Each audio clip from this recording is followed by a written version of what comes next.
here are our current plans. If sustained winds do not exceed 35 miles per hour, our current plans are to work throughout the storm. If winds exceed 35 miles per hour, we'll bring our crews in until the winds subside. Our in-house construction crews, substation crews, contract crews, and right-of-way crews are on standby and ready to work. There's no doubt the storm will cause power outages. Until we know the extent of the damages, we cannot predict how long it will take to restore power. If you lose power, report your outage to 843-369-2212. Getting through a storm like Hurricane Dorian takes preparation, patience, and prayer. We're right here with you, and together we're going to make it through this storm. Thanks.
Just to give you a recap of yesterday and what we have plans for today.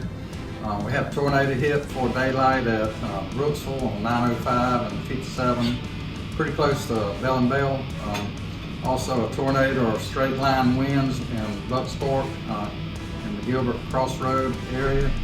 We had approximately 7,000 to 7,500 meters out yesterday.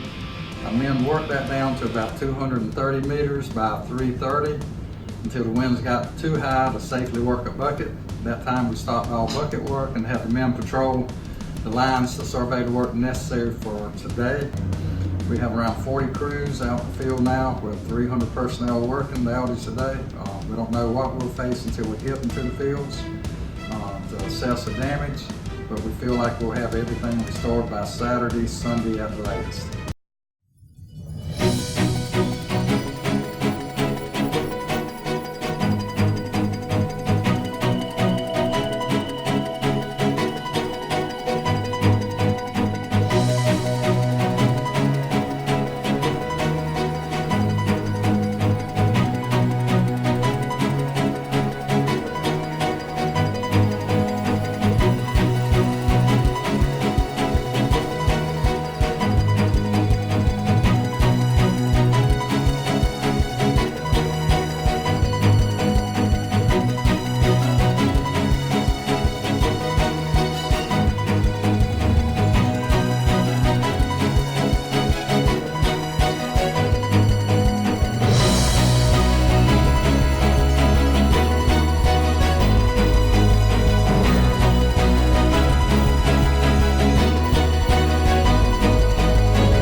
100% on by the end of the day. It was an aggressive goal, but we did it. The job is over and we have 100% of our meters restored. I'd like to thank everyone for their support and patience over the past few days. It's truly a team effort when we go through something like this, and our members are very much part of our team at Horry Electric. We have a great workforce at Horry Electric. We have had boots on the ground and hands on the phones since the first outage on Thursday morning. I'm very proud to work with such dedicated folks. Thanks a lot.